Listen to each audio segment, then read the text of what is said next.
Hello.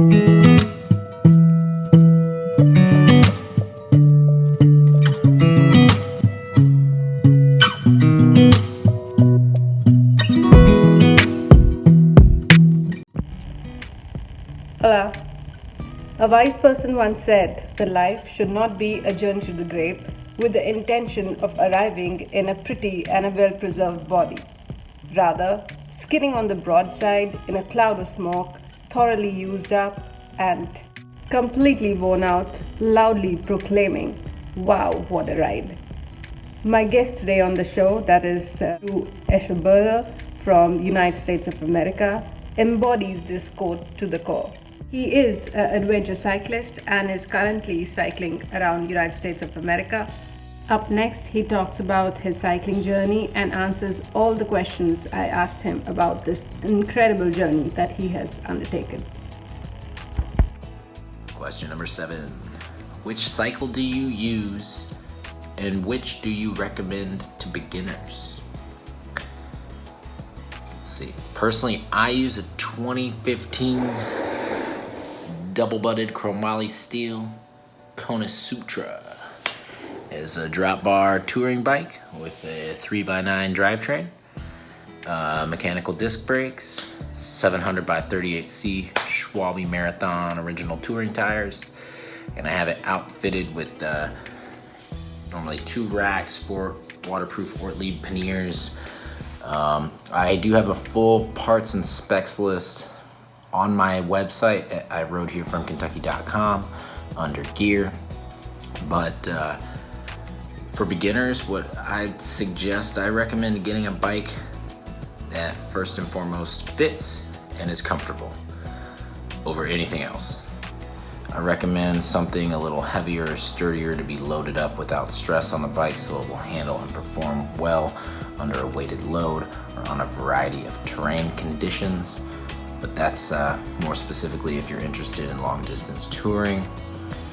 Really, I'd suggest getting a bike that's appropriate for what you want to use it for. If you want to go mountain biking, get a mountain bike. If you want to go road biking, get a road bike. If you want to just be able to commute to work or to your friend's house or haul groceries from the grocery store, a townie, cruiser, commuter, hybrid, something like that. You want to ride with gravel? Get gravel. Thing is, you can do any of those things on any bike you want. It's just the appropriate bike for the setting will be more suited for the task at hand. So it really depends on what you want to get out of it, what you want to do, and then based on how you want to ride, that would more determine how I would recommend or suggest something. But get something that fits. And me, if I just had to make a blanket suggestion, get a bike that can do it all. So that way you don't have to keep switching. But if you want one bike for each thing, there's nothing wrong with that either. So get something that fits. I see far too many people riding around on bikes that don't fit them. So make sure you're riding something that fits you properly. You'll be comfortable, you'll enjoy it, you'll have more fun.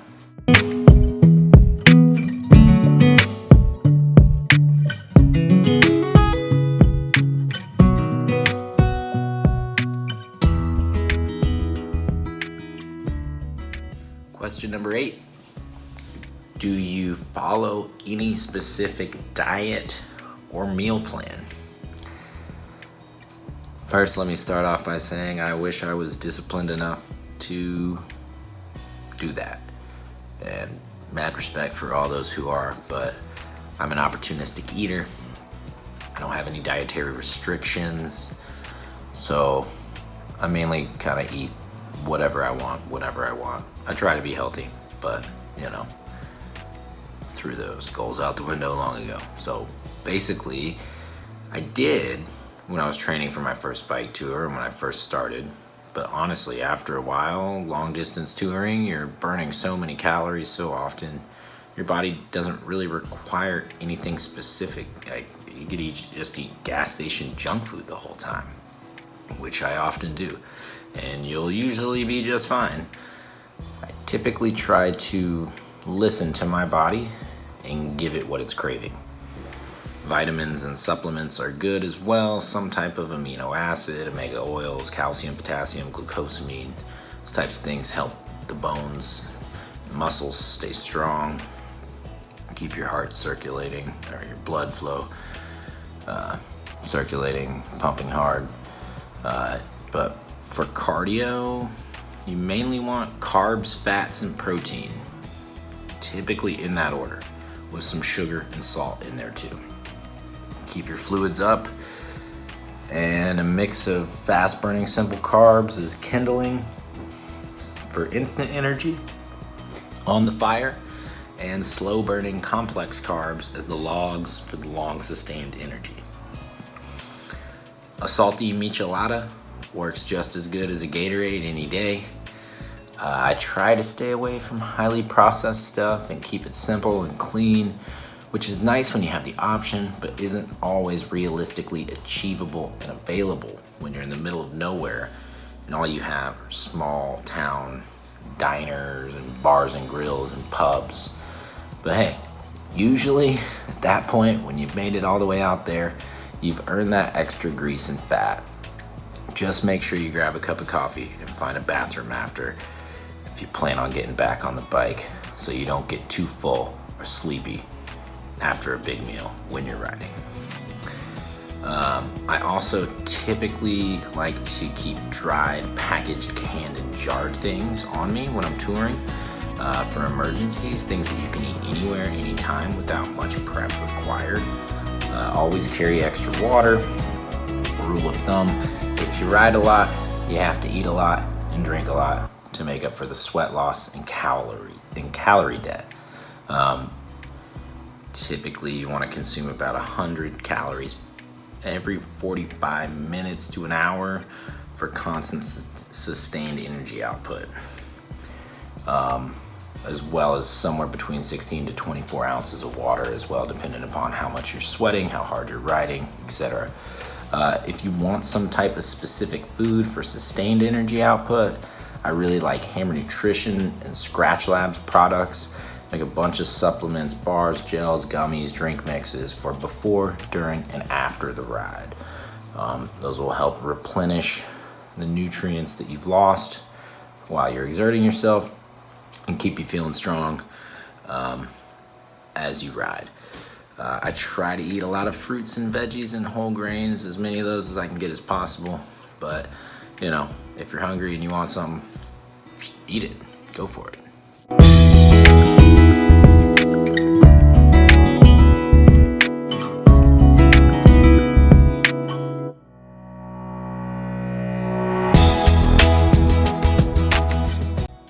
Question 9. Do you follow any other fitness regimen other than cycling? This is probably my shortest answer here. Not really. You know, as I said, I grew up a swimmer, so I used to swim pretty religiously, daily, and often, but I haven't been as disciplined about that in recent years, just from work and life and access to a pool, etc. I do like to just go for a nice walk around the neighborhood. Never been a runner. I've got bad knees. Cycling's a low impact, so same with swimming, also low impact. So I've never really been able to run, but I do like a nice walk around the neighborhood after dinner in the morning. And I enjoy hiking. I like to go hike on the trails and green belts, and if I have the opportunity, when I can. Other than that, I do try to stretch as much as possible before, during, and after a ride, most especially after with food. And then I try and do some calisthenics, some core work, planking. I dabble in a little yoga. We could all use a little bit more stretching and opening up once in a while. Cyclists, we typically tend to develop an interior pelvic tilt from being in this position, so I try to open up those hip flexors and then keep my glutes from getting too tight so I don't put a strain on my lower back. Typically, if I'm riding a lot, maybe experience some over tightness in my muscles. That could just be from lack of salt and fluids. But I found that stretching and yoga And rice, rest, ice, compress, and elevate after a hard ride always tends to help. Also a fan of hot cold showers. Really good to kind of flush out that lactic acid build. So I don't typically do too much off the bike. I used to be, I used to work in pools, so I had access to a gym, personal trainers with the facilities that I worked at. So I would do more weightlifting and that type of stuff. But nowadays I just try to focus more on my nutrition, execution, and recovery. So you got a really hard day in the saddle, you gotta eat and drink right, and then really focus on that rice, that rest, ice, compress, and elevate, along with stretching. So that's my main thing, is just good focused days on the bike with proper recovery.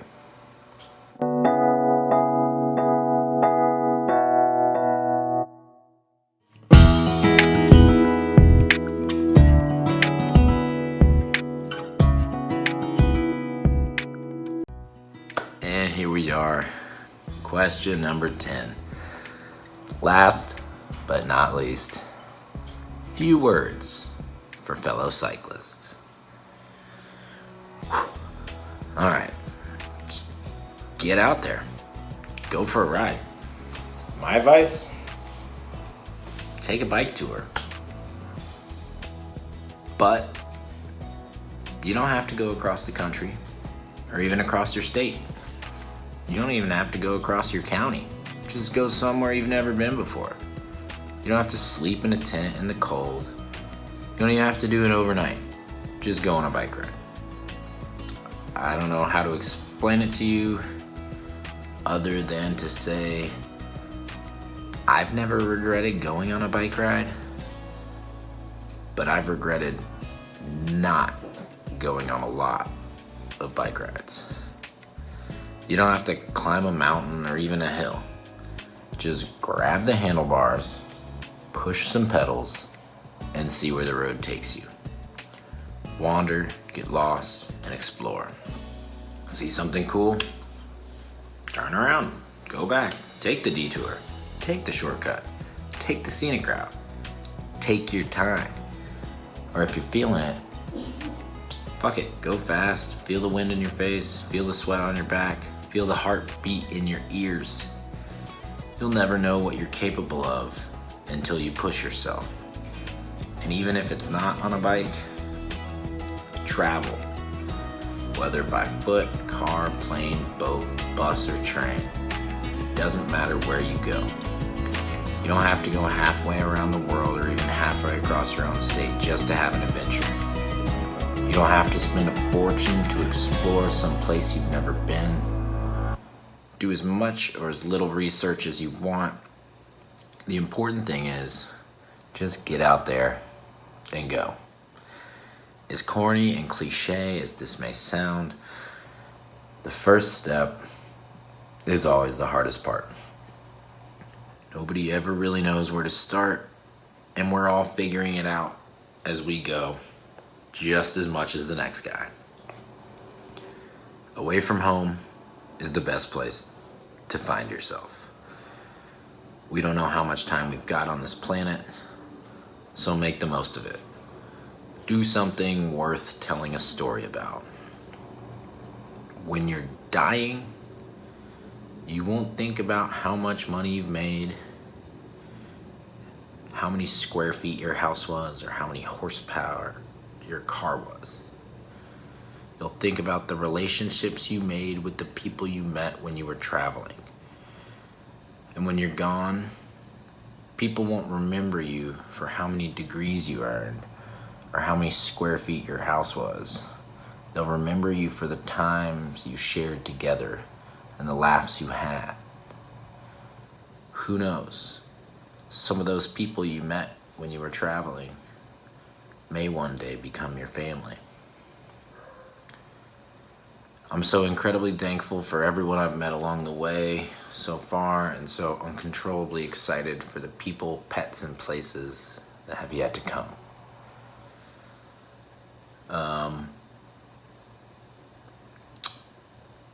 I want to make it home safe to see my family again. write my story, and share it with the world to inspire others to get out there, soak in the moment, travel by bicycle, and experience something new. So, take time to appreciate the little things. Tell the people you love that you love them. And don't let fear hold you back from doing what you're not sure you can.